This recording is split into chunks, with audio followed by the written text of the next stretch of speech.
नमस्कार, मैं सत्येंद्र सिंह भूगोल विषय में एक नई कड़ी के साथ आज का चैप्टर है पाठ 4 मानव विकास। वैसे तो परिवर्तन प्रकृति का शाश्वत नियम है, लेकिन पृथ्वी पर कुछ बाह्य शक्तियां, कुछ आंतरिक शक्तियां कार्य करती हैं, जिसके कारण धरातल पर सबसे ज्यादा परिवर्तन होते हैं। इसका जीता जागता उदाहरण, जहां सागर कह सकते हैं, सागर में हिमालय का उत्थान एक बहुत बड़ा परिवर्तन है। मानव आदिम अवस्था से विकसित होते हुए आज यहाँ पर पहुंचा है।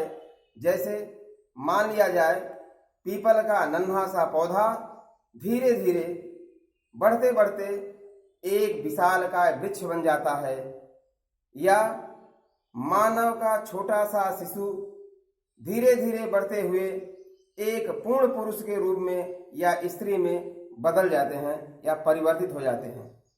इसी में वृद्धि और विकास दोनों शब्द समय की अवधि में होने वाले परिवर्तन के सूचक हैं। वृद्धि मात्रात्मक और मूल्य निरपेक्ष है।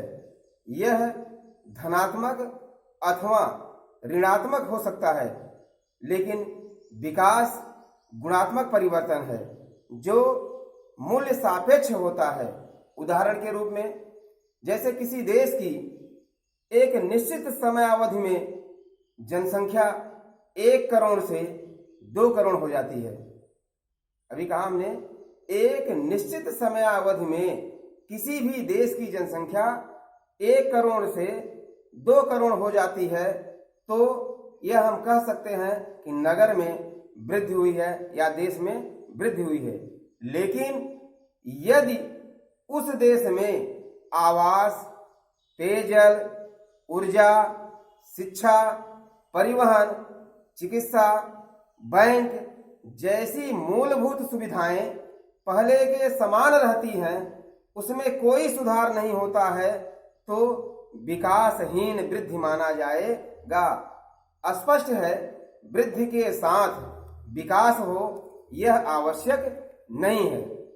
वैसे तो मानव विकास मानव के सर्वांगीण विकास से है। मानव का विकास का मुख्य जो उद्देश्य है वह है गुणवत्ता में सुधारना या गुणवत्ता में सुधार लाना। सर्वप्रथम मानव भोजन, वस्त्र और आवास जैसी मूलभूत आवश्यकताओं की समुचित पूर्ति आवश्यक है। इसके बाद ही शिक्षा, स्वास्थ्य, मनोरंजन आदि अनेक वस्तुओं की आवश्यकता होती है। संसार के अनेक देशों में जीवन की गुणवत्ता में बहुत अंतर है। 2 देशों में ही नहीं, बल्कि अगर एक देश में ही ले लिया जाए, एक देश के विभिन्न क्षेत्रों में काफी अंतर देखने को मिलता है। मानव विकास का मुख्य उद्देश्य ऐसी परिस्थितियों को उत्पन्न करना है जिसमें लोग सार्थक जीवन व्यतीत कर सकें। सार्थक जीवन का तात्पर्य आय तथा संपत्ति के विस्तार अथवा दीर्घ जीवन जीने से नहीं है, बल्कि जीवन का कोई उद्देश्य होना चाहिए, उसकी उपयोगिता भी होनी चाहिए। इसका अर्थ है कि लोग अपनी बुद्धि व विवेक से परिश्रम करते हुए समाज में प्रतिभागिता करें, अपने उद्देश्य की पूर्ति करने में स्वतंत्र हों। ऐसी विचारधाराएं आनी चाहिए। इसमें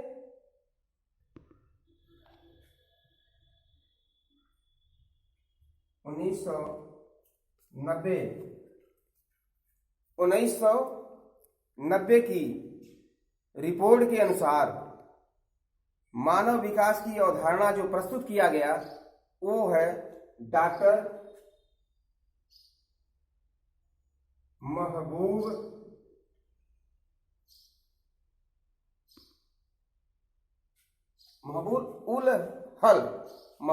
डॉक्टर महबूब उल हक, ऐसे करें, महबूब उल हक और डॉक्टर अमर्त्य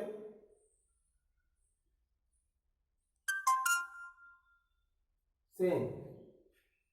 2, प्रमुख अर्थशास्त्रियों के अनुसार ये 1900 की रिपोर्ट के अनुसार मानव विकास की जो अवधारणा बताई गई वह कहते हैं कि मानव विकास मनुष्य की आकांक्षाओं एवं उन्हें उपलब्ध जीवन यापन की सुविधाओं के स्तर को विकसित करने की प्रक्रिया है। जो मानव की सुविधाएं हैं, सुविधाओं का जो स्तर है उसे किस प्रकार हम विकसित करें, वह प्रक्रिया दर्शाती है कि मानव का विकास कैसा हुआ है। इसी प्रक्रिया में एक है दीर्घ, इन्होंने दिया था दीर्घ और दीर्घ एवं स्वस्थ जीवन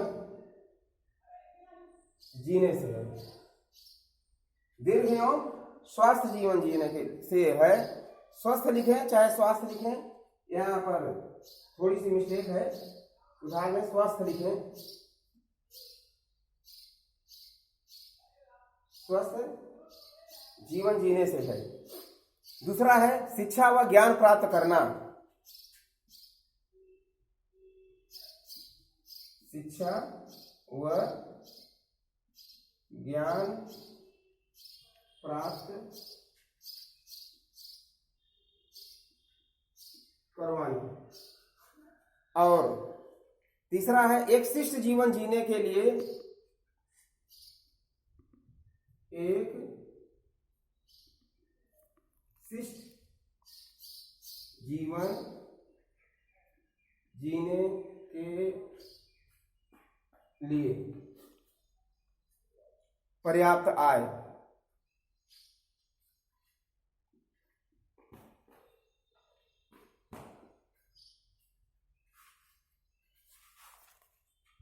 शिष्ट जीवन जीने के लिए पर्याप्त आय।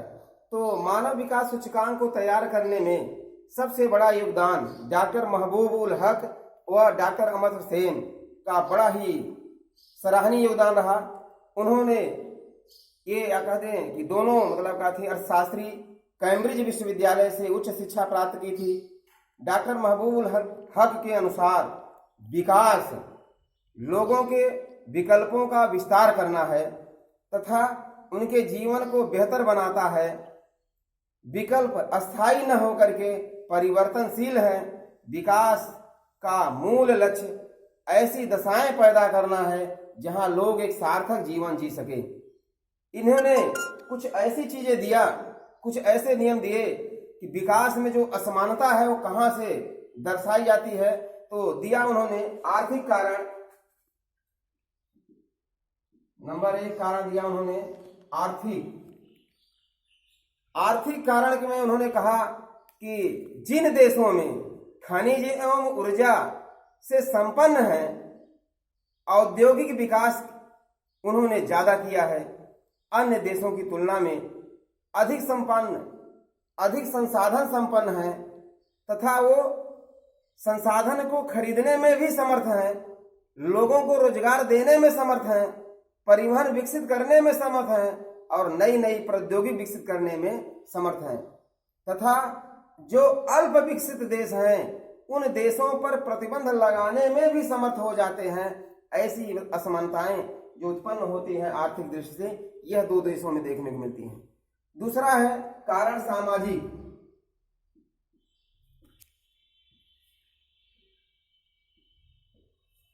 सामाजिक कारण में जो देश आर्थिक दृष्टि से जितना ही संपन्न होता है, जो देश आर्थिक दृष्टि से जितना ही संपन्न होता है वह शिक्षा, स्वास्थ्य और उत्तम जीवन पर उतना ही अधिक व्यय करता है।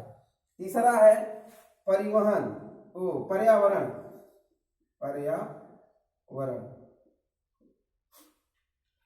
पर्यावरण उन देशों का विकास ज्यादा हुआ है जो आपदाओं से सुरक्षित हैं, जो रोग और महामारियों से मुक्त हैं। ऐसे ही देश अपने लोगों को स्वच्छ पेयजल उपलब्ध कराते हैं। यह ज्यादातर कह सकते हैं कि सामाजिक मतलब सकते हैं कि विकास में, मानव विकास में जो दिक्कतें हैं वो मतलब असमानता है, उसका मूल कारण आर्थिक, सामाजिक और पर्यावरणीय कारण हो हैं। अब हम मानव विकास का मापन यानी HDI किस आधार पर किया जाता है, इसको हम देखते हैं। HDI स्वास्थ्य, शिक्षा और संसाधनों तक पहुंच जैसे प्रमुख क्षेत्रों में निष्पादन के आधार पर देशों का क्रम तैयार करता है। यह क्रम 0 से 1 के बीच स्कोर पर आधारित होता है, जो एक देश मानव विकास के महत्वपूर्ण सूचकों में अपने रिपोर्ट या रिकॉर्ड से प्राप्त करता है। रिपोर्ट या रिकॉर्ड से प्राप्त करता है। स्वास्थ्य के लिए, स्वास्थ्य का मूल्यांकन करने के लिए जीवन प्रत्याशा को देखा जाता है। जीवन प्रत्याशा का अर्थ लोगों के पास दीर्घ एवं स्वस्थ जीवन जीने में के अधिक अवसर हैं। यह जितना ही अवसर अधिक होगा उतना ही कह सकते हैं स्वास्थ्य अच्छा होगा। शिक्षा के लिए पढ़ लिख सकने वाले वयस्कों की संख्या और विद्यालयों में नामांकित बच्चों की संख्या को दर्शाती है कि किसी देश विशेष में ज्ञान तक पहुंच कितना आसान अथवा कितना कठिन है। संसाधनों तक पहुंच, संसाधन तक पहुंच को क्रय शक्ति के संदर्भ में मापा जाता है, यानी उपयुक्त तीनों में से प्रत्येक सूचक के 1/3 धारिता दी जाती है। किसी देश का स्कोर 1 के जितना अधिक निकट होगा उसका मानव विकास सूचकांक स्तर उतना ही उच्च होगा, और किसी देश का जो स्तर 0 के जितना अधिक करीब होगा उतना ही विकास का स्तर निम्न होगा। यह मानव विकास मापन की क्रियाएं हैं। इसी में एक नंबर आता है, ये तो HDI था, दूसरा है HPI मानव गरीबी सूचकांक। दोनों के लिए इन्होंने ही आधारशिला दिए हैं, डॉक्टर महबूब उल हक और अमर सेन ने ही, कि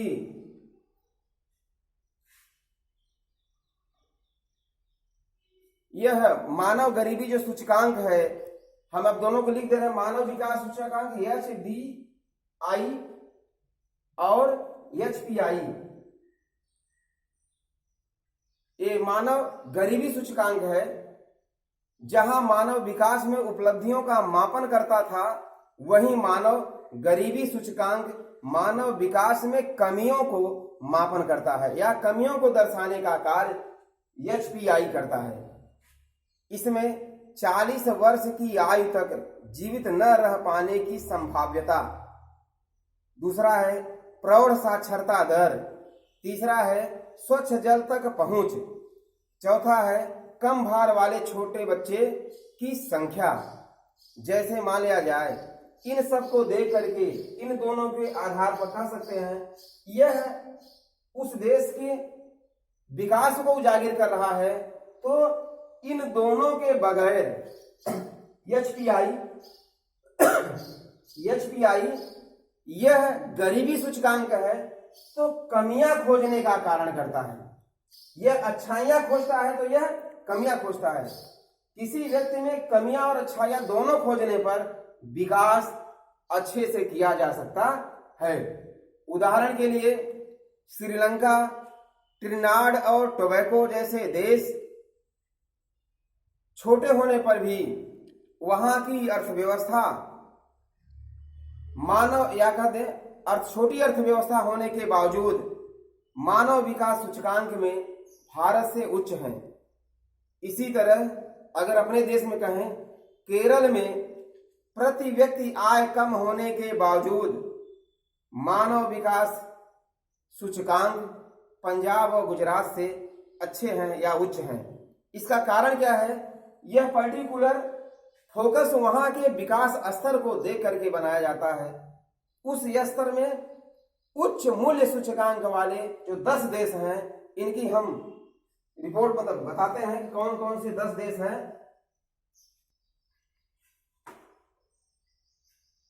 हमने अभी कहा विश्व में उच्च मानव विकास सूचकांक वाले 10 देश यहां हमने लिख दिए हैं और ये आप सामने मानचित्र लगा दिए हैं।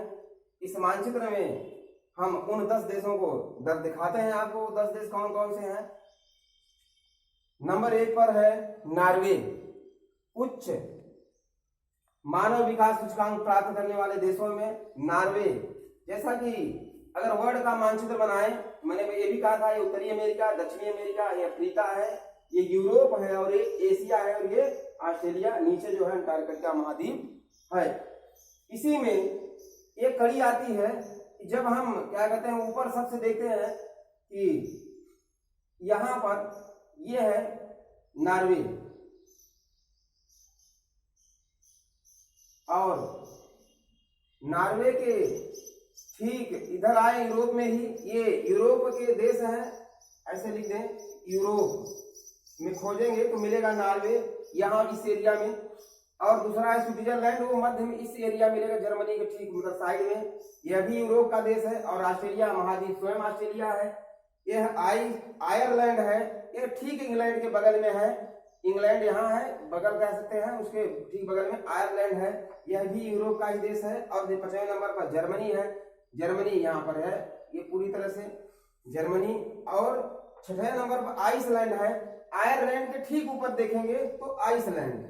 और हांगकांग चाइना के पास में है, यानी एशिया महाद्वीप में 2 देश आते हैं, ये हांगकांग और सिंगापुर, 2 देश एशिया महाद्वीप के हैं।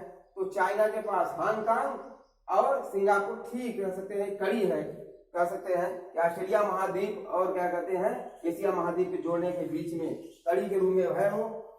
अगला है इसी में स्वीडन, स्वीडन भी यहाँ पर मौजूद है। और बचता है नीदरलैंड। नीदरलैंड को वर्तमान में कह सकते हैं कि हॉलैंड या नीदरलैंड एक ही उधर देश है।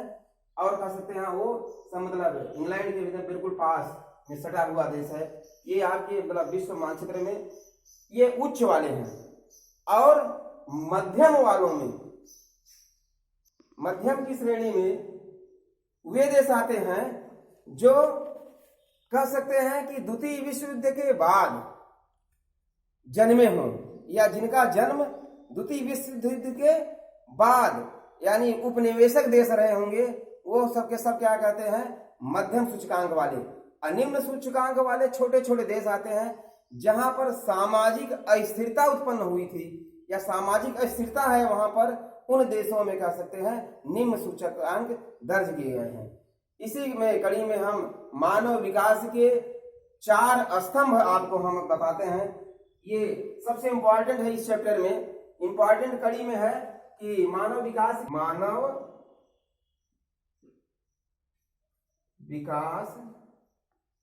के 4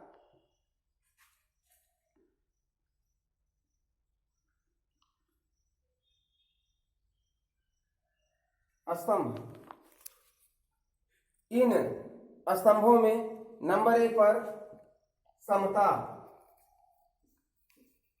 लिखते जाते हैं उसके बारे में सुनते जाइए। समता, प्रत्येक अवसरों में सभी मानव को समान भागीदारी मिलना ही समता है। लिंग, प्रजाति और आय के आधार पर भेदभाव नहीं होना चाहिए। भारतीय संविधान के अनुच्छेद 14 से 18 में लोगों को समानता का मूल अधिकार प्रदान किया गया है। इसके बावजूद भी लगभग प्रत्येक समाज में भेदभाव की घटनाएं कहीं न कहीं देखने को मिलती है। यानी समानता से आशय यही था कि किसी भी लिंग मतलब पुरुष या स्त्री होने पर, प्रजाति यानी विभिन्न प्रजातियां मतलब कह सकते होने पर, या उच्च वर्ग और निम्न वर्ग आय वर्ग होने के कारण भेदभाव नहीं होना चाहिए। जो भी विकास का स्तर तैयार किया जाए वो समानता के आधार पर होना चाहिए। दूसरा नंबर है सतत पोषणीय।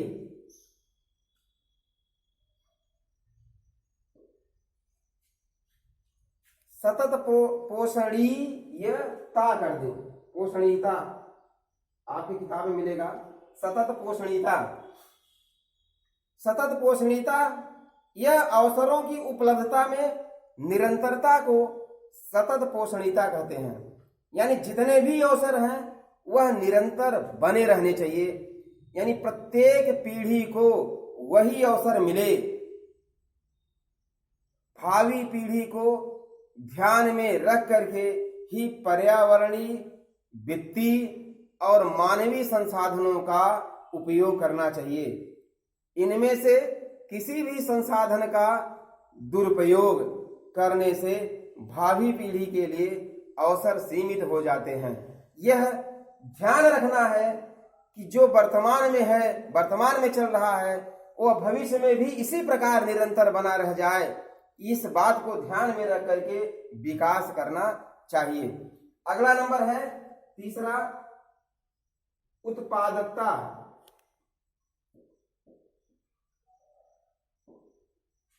उत्पादकता मानव श्रम की उत्पादकता के संदर्भ में किया गया है।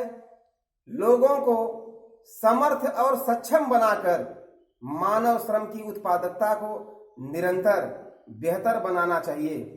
जनसंख्या ही किसी राष्ट्र की सच्ची संपदा है। वे कम प्राकृतिक संसाधनों से भी अच्छी और अधिक मात्रा में वस्तुएं बना सकते हैं। जैसे उदाहरण के रूप में जापान को ले लें, वह अन्य देशों से कच्चे सामान या कच्चे पदार्थ को आयात करता है, फिर अपने यहाँ पर इलेक्ट्रॉनिक की बहुमूल्य उपकरणें बना करके, उन्हीं वस्तुओं से अधिक चीजें बना करके वह बाद में निर्यात करता है। यह मानव कह सकते हैं कि मानव के विवेक पर निर्भर करता है कि मानव कैसे चीजों का उत्पादकता कर रहा है। अगला है सशक्तिकरण।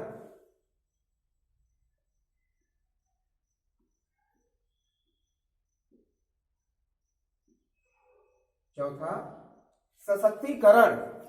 सशक्तिकरण से अभिप्राय यह है उस क्षमता और योग्यता और ताकत से है जिसके बलबूते पर वे अनेक विकल्पों का निर्माण कर सकते हैं। ऐसी ताकत लोगों को स्वतंत्रता देकर और उनकी क्षमता को बढ़ा करके ही पैदा की जा सकती है। ठीक, धन्यवाद। इसी के साथ पुनः मिलेंगे अगले वीडियो में।